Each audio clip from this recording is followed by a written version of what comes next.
Hey, growing citrus in containers.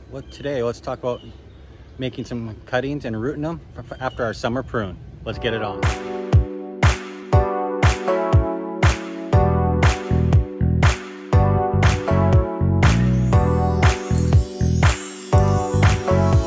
Hey, recently, and a couple videos ago, I went and I did my summer prune on my trees. So what I did is I saved some cuttings, wrapped them up, put them in the crisper drawer of my refrigerator and let them sit.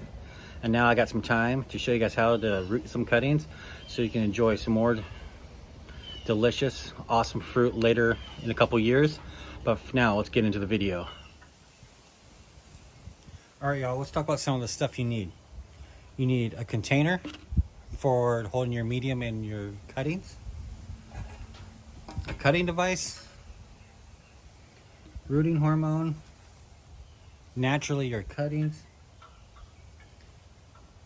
some rooting media, and we'll talk about different kinds we can use, and some water. I'm gonna set this down so I don't make a big mess. So let's talk about the container first. I like to use Starbucks cups because I frequent the store quite often, and they're great little humidity domes built in if you get like a Frappuccino with whip or whatever your fancy is. It doesn't have to be a Starbucks cup. I like clear cups so I can see the root development. That's what I personally like to do. So take the lid off. First thing you want to do is get your cutting device. Be careful, it is sharp, and you want to cut a couple little holes in the bottom for drainage. Don't want it to be very big. As you can see right here, those are small cut, and I make 3 or 4 of those all the way around.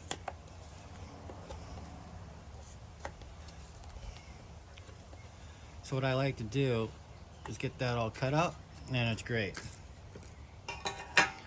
Got 4 of them in there. Now I like to prepare my media. Typically I like to use vermiculite and perlite, a 50-50 mix. But lo and behold, I just went to 5 different stores and everyone's out of vermiculite. This must be seed starting season in Texas. First time for everything. I haven't done any seeds. So what I'm gonna do is I'm gonna pour, this is actually cactus mix. I'm gonna do about 40% cactus mix. I'm gonna get rid of the rest. And then the rest, coarse perlite. And there you go. And I'll give it a good mix. So what the perlite does, offers good drainage, aeration. I'm gonna use this other cup to kind of help mix it up a little better. And you wanna get it mixed up really well.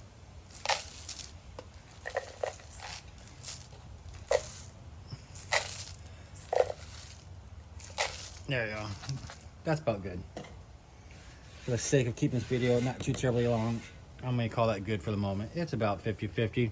So if you're gonna use some kind of soil mix to perlite, use about 60% perlite and 40% your whatever kind of soil container medium you want to use.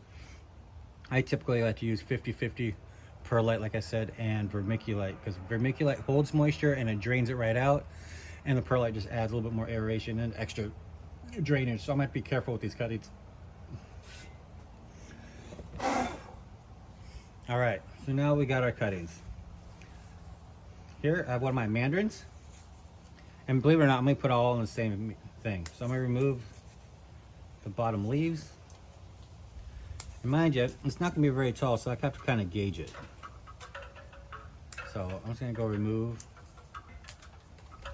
and get my pruners. These all been cleaned properly.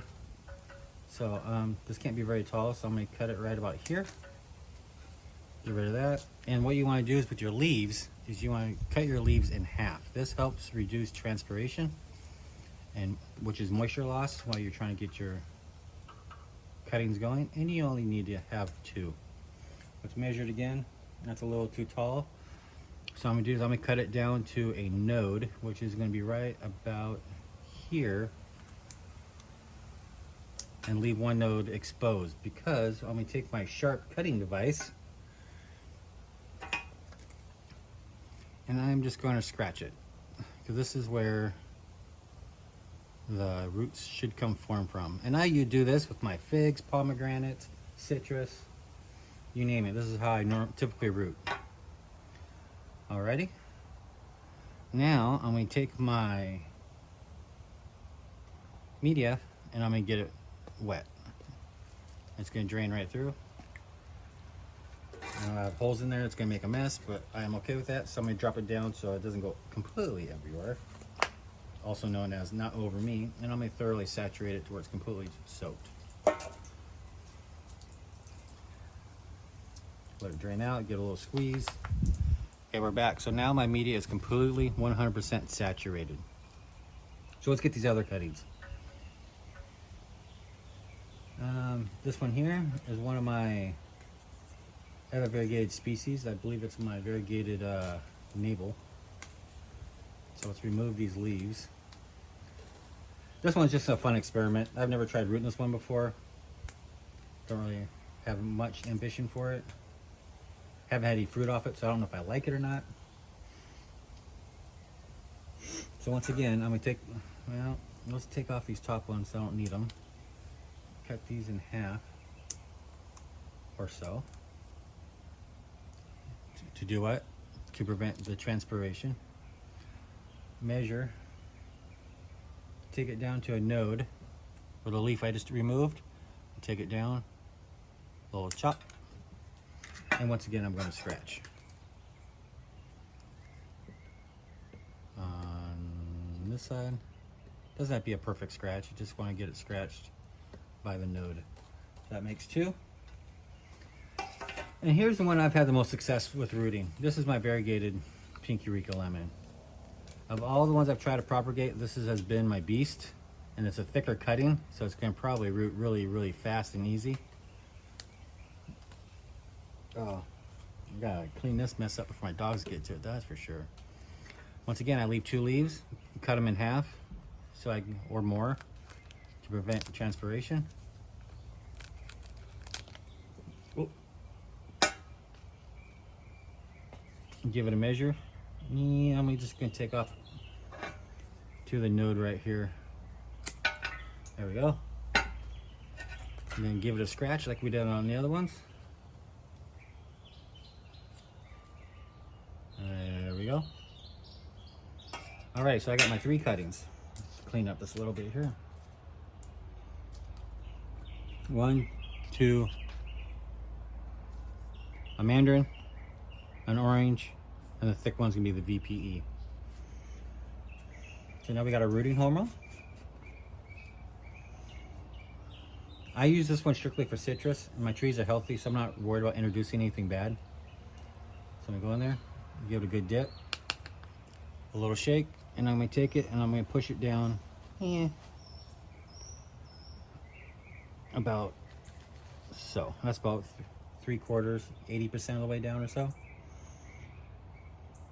I typically only put 1, but I'm gonna do a little trial and put 3 different ones in there and see what happens.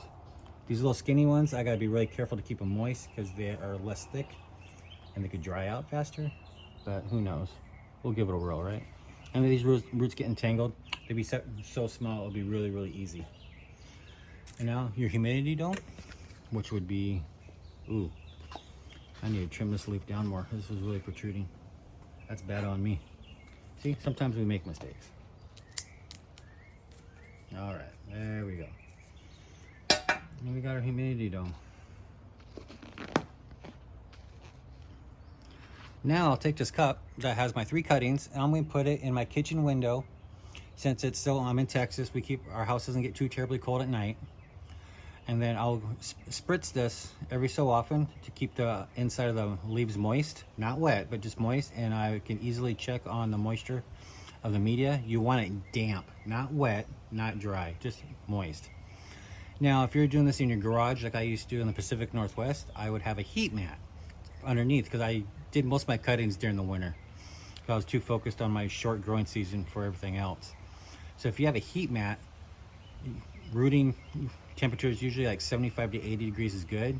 But make sure you have a thermostat on your heat mat because I fried some seriously expensive cuttings on my figs because it got over 100 degrees and I didn't realize it, and it just ended up drying them out and torching them. So this is how you keep this is how you make cuttings. I do this with my figs, except for my figs, I get the Trenta cups, the larger cups. This is just a little, I believe it's a grande or tall. So really a little bit taller one would have been more sufficient. But this is a great way to start your cuttings, and I will do a probably a 1 month review just to let you guys know how it's progressing, and we'll see how this goes through the winter. Have a blessed day, you all, and if you like this information, smack that subscribe button and that like button and let me know how you like it. Have a blessed day, and see you in the next one.